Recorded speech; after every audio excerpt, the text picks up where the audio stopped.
Imagine a giant invisible chain wrapped around the entire world, a chain that controls governments, companies, and even ordinary people who have never taken a loan in their lives.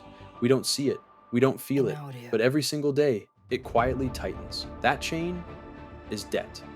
And today, the world owes more than $300 trillion, 3 times the size of the entire global economy. The uncomfortable question is simple. If the whole world is in debt, then who is the world actually indebted to? And even deeper, what happens when a system built entirely on debt finally reaches its breaking point?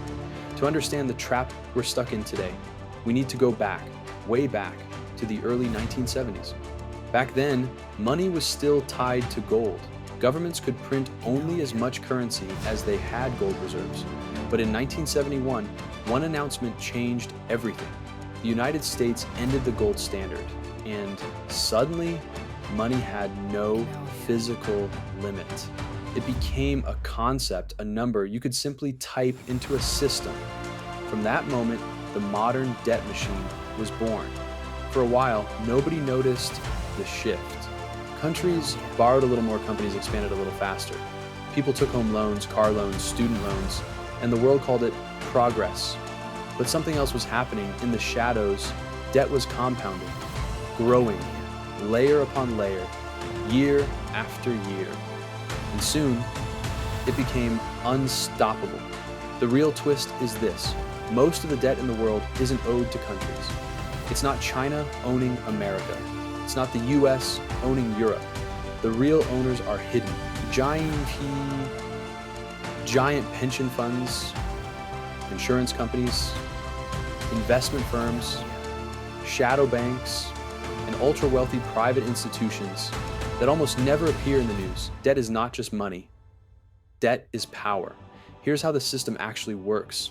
Countries issue bonds to borrow money.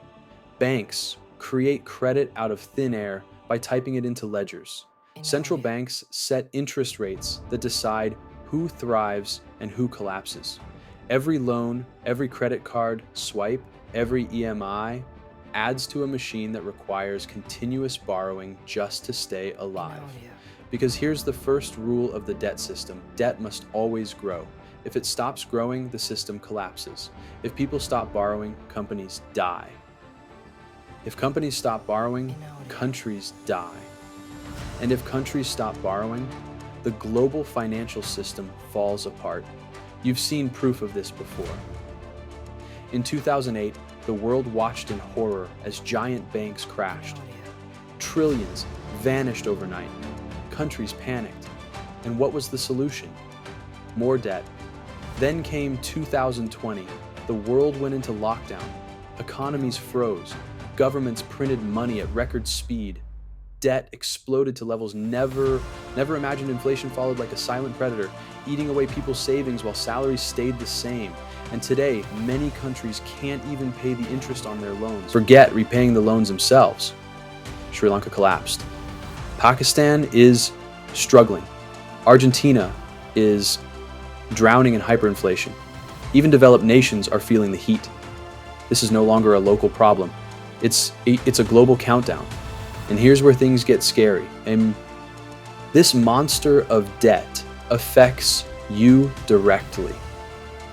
Even if you think you're debt-free, every time your grocery bill goes up, you're paying for government money printing. Every time rents rise, you're paying for cheap credit that inflated the housing market. Every time your currency loses value, you're paying for decades of overspending you never approved. Inflation is not an accident. Inflation is a hidden tax the system uses to survive. And the more inflation rises, the more inequality grows, because rich people own assets, property, stocks, gold, and inflation makes their assets more valuable. But the poor, they own loans, and inflation makes their lives more expensive. Debt becomes prosperity for the elite and a cage for everyone else. But countries themselves are trapped too. If they refuse to take loans, they collapse. If they take loans, someone else gains control over them. Policies change, Taxes rise, public assets get sold off. A nation begins to lose sovereignty, one loan agreement at a time. And the truth is, future generations are already trapped in a game they never signed up for. Kids who are in school today will spend most of their adult lives paying taxes that go straight into debt interest instead of development. The world is racing toward a moment where paying back the debt becomes mathematically impossible. And when that happens, history shows us there's only one outcome: a global reset, a financial reboot where either debt is forgiven, or currencies collapse, or the system rewrites its rules entirely. But here's the part nobody wants to admit. You are part of this trap. 2. Your credit score, your EMIs, your job that depends on companies that survive on loans, your country that depends on international creditors.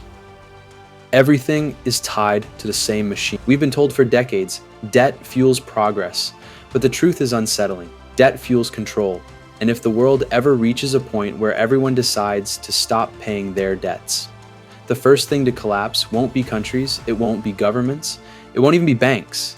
It will be the illusion that the global financial system was ever stable at all. Now the question is yours.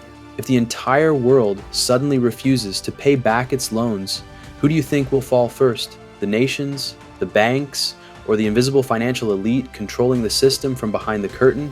Tell me your answer. I'm reading the comments.